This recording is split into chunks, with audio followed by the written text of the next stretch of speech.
Как же раскрывается потенциал внутри человека? Действиями, движением мыслей, намерением, которое приводит к действию физическому.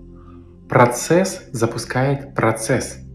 Когда этот процесс непрерывный, маховик раскручивается и работает практически автоматически. Все, что нужно, первоначальный импульс. Все так просто. И в простоте как раз много ясности, много моментов, которые позволяют нам перегруппировать свою жизнь, по-другому смотреть на то, что мы делаем прямо сейчас. Не отлетать в прошлое или в будущее, но научиться здесь ловить этот момент. Это очевидно. Но нужны привычки, новые привычки, постоянные привычки, которые и покажут, как это все работает именно у вас. Просто начните делать и не останавливайтесь, путники жизни. Все очевидное просто, все достаточно ясно. Будьте ясными в своих мыслях.